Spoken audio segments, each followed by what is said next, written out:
오늘은 로마서 11장 1절에서 12절의 말씀을 함께 나누겠습니다.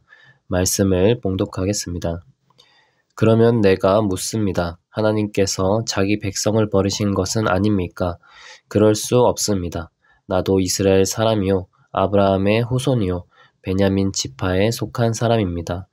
하나님께서는 미리 아신 자기 백성을 버리지 않으셨습니다. 여러분은 성경이 엘리야를 두고 하신 말씀을 알지 못합니까? 그가 이스라엘을 고발하여 하나님께 이렇게 호소하였습니다. 주님, 그들은 주님의 예언자들을 죽이고 주님의 제단들을 헐어버렸습니다. 남은 것은 나 혼자밖에 없는데 그들은 내 목숨마저 찾고 있습니다. 그런데 하나님께서는 그에게 어떻게 대답하셨습니까? 내가 바알에게 무릎을 꿇지 않은 사람 7,000명을 내 앞에 남겨두었다 하셨습니다. 이와 같이 지금 이 시기에도 은혜로 택하심을 입은 사람들이 남아 있습니다. 은혜로 된 것이면 행위에 근거한 것이 아닙니다. 그렇지 않으면 그 은혜는 이미 은혜가 아닙니다. 그러면 무슨 결과가 생겼습니까? 이스라엘 백성은 찾던 것을 얻지 못하였지만 택하심을 받은 사람들은 그것을 얻었습니다. 그리고 그 나머지 사람들은 완고해졌습니다. 성경에 이렇게 기록한 바와 같습니다. 하나님께서 그들에게는 혼미한 영을 주셨으니 오늘까지 그들은 눈이 있어도 보지 못하고 귀가 있어도 듣지 못한다. 다윗도 다음과 같이 말하였습니다. 그들의 밥상이 그들에게 올무가 되고 덫이 되게 하여 주십시오. 그들이 걸려 넘어지고 보복을 받게 하여 주십시오. 그들의 눈이 어두워져서 보지 못하게 되도록 하여 주십시오. 그들의 등이 언제나 굽어 있게 하여 주십시오. 그러면 내가 묻습니다. 이스라엘이 걸려 넘어져서 완전히 쓰러져 망하게끔 되었습니까? 그럴 수 없습니다. 그들의 허물 때문에 구원이 이방 사람에게 이르렀는데 이것은 이스라엘에게 질투하는 마음이 일어나게 하려는 것입니다. 이스라엘의 허물이 세상의 부요함이 되고 이스라엘의 실패가 이방 사람의 부요함이 되었다면 이스라엘 전체가 바로 설 때에는 그 복이 얼마나 더 엄청나겠습니까? 아멘. 바울은 로마서 9장을 통해서 하나님의 구원 계획에 있어 사람이 택함을 받아서 구원을 받게 되었다고 말했습니다. 그리고 10장을 통해서는 하나님께서 은혜로 그리스도를 이스라엘에게 보여주셨으나 그들이 이를 거부하여 구원받지 못했다고 지적을 했습니다. 그러면 자연스럽게 이런 질문이 나오게 됩니다. 이스라엘이 하나님의 은혜를 거부했으니 이제 하나님은 이스라엘에 대한 긍휼도 버리시는 것 아닌가? 이제 이런 질문이 나오게 되는 것이죠. 이 질문들에 대해서 바울은 이제 하나하나 설명합니다. 바울은 하나님이 이제 이스라엘을 버리신 것이 아닌가에 대한 대답으로 아니다고 말을 합니다. 첫 번째 근거는 바로 자신입니다. 자신도 이스라엘 사람이고 아브라함의 후손이고 베냐민 지파에 속한 사람이기 때문입니다. 그런데도 예수님의 사도로서 쓰임을 받고 있습니다. 만약 주님께서 이스라엘을 버리셨다면 자신은 예수님의 사도로서 쓰임을 받을 수가 없었을 것입니다. 그런데 쓰이고 있으니까 자신이 바로 산 증인인 것입니다. 두 번째 근거로는 엘리야입니다.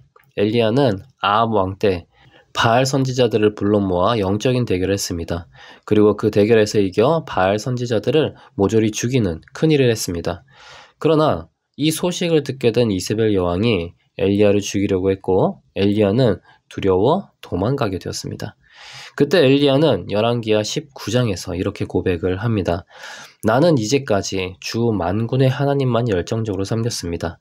그러나 이스라엘 자손은 주님과 맺은 언약을 버리고 주님의 제단을 헐었으며 주님의 예언자들을 칼로 쳐서 죽였습니다. 이제 나만 홀로 남아있는데 그들은 내 목숨마저도 없애려고 찾고 있습니다. 이렇게 아무도 남지 않고 자신만 홀로 남았고 이제 자신마저 잡혀 죽으면 이스라엘은 완전히 하나님을 믿지 않게 되고 버려지는 것이라고 엘리야는 생각했습니다. 그런데 그때 하나님께서 내가 바알에게 무릎을 꿇지 않은 사람 7,000명을 남겨두었다. 이렇게 응답을 하셨습니다. 이것은 사람이 생각하지 못하지만 하나님께서는 은혜로 택하신 자들을 남겨놓으신다는 말입니다. 그러므로 하나님께서는 자기 백성을 결코 버리지 않으십니다. 극한의 상황에서도 하나님께서는 남은 자를 남겨두시고 하나님의 백성으로 살아가게 하시며 하나님 나라를 위해서 살아가게 하십니다. 구원은 단순히 개인적인 관점에서만 볼 수 없습니다. 하나님께서는 우리 개개인도 사랑하시지만 하나님의 백성으로서 공동체를 사랑하시기에 바울은 공동체 중심적으로 하나님께서 주님의 백성 공동체를 결코 포기하지 않으신다고 말하고 있습니다. 그리고 하나님께서 긍휼히 여기시는 그 은혜는 항상 먼저 주어집니다. 인간의 노력으로 주님의 긍휼을 얻을 수 있는 것이 아닙니다. 주님이 긍휼을 베푸신 것을 인간이 믿는 것입니다. 그래서 은혜입니다. 그런데 이렇게 은혜가 주어짐에도 한편으로는 인간에게 완악함이 남아 있습니다. 그러면 이 완악함을 가지고 하나님께서는 어떻게 일하실까요?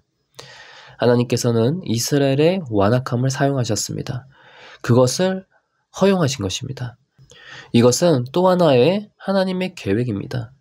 복음이 이방인에게도 흘러가도록 하기 위함입니다. 복음이 이방에게 흘러갔다고 하나님께서 이스라엘을 버리신 것은 아닙니다. 오히려 완악한 이스라엘을 되돌리기 위한 하나님의 지혜입니다. 이스라엘은 이방인들이 하나님께 구원받는 것을 보고 버려졌다고 하는 불안한 마음, 슬픈 마음을 가지게 됩니다. 그리고 하나님의 은혜를 받는 이방인들을 질투하게 됩니다. 이를 통해서 하나님께서는 이스라엘이 하나님의 긍휼이 필요하다는 것을 깨닫게 하시고 하나님 앞에 나오게 하시는 것입니다. 그러므로 하나님께서는 이방인을 구원하심으로 동시에 이스라엘을 구원하시려는 것입니다. 그러니 하나님께서는 이스라엘을 결코 버리지 않으시고 사랑하신다는 것을 알 수 있습니다. 바울은 이스라엘이 완악함으로 하나님의 아들을 받아들이지 않은 허물 때문에 이방인들이 부요하게 되었다면, 다시 말해서 이스라엘의 실패가 이방인들에게 부요함이 되었다면 이스라엘이 바로 서게 되면 그 부요함이 세상에 얼마나 풍성해지겠냐 하면서 소망을 줍니다. 다시 말해서 이방인이 실패해야 이스라엘이 다시 부요해지는 것이 아니라 선민으로서의 이스라엘이 바로 서면 이방인도 세상 모든 것들이 부요해진다고 말하고 있습니다. 그러므로 하나님께서는 하나님의 백성을 포기하지 않으십니다. 주님을 믿는 자는 뭔가 일이 잘못되어 가는 것 같을 때 주님께서 모든 일을 주관하고 계신다고 믿어야 하겠습니다. 주님께서는 우리가 생각하는 것보다 더 큰 계획이 있으십니다. 엘리야가 자신만 바라보고 주님이 남겨놓은 7,000명을 몰랐듯이 우리는 하나님의 크신 계획이 있음을 믿고 우리를 포기하지 않으심을 믿고 나아가야 하겠습니다. 우리의 연약함마저도 주님께서는 사용하십니다. 주님보다 우리의 생각이 결코 클 수 없으니 주님을 주님으로 인정하고 찬양해야 하겠습니다. 기도하겠습니다.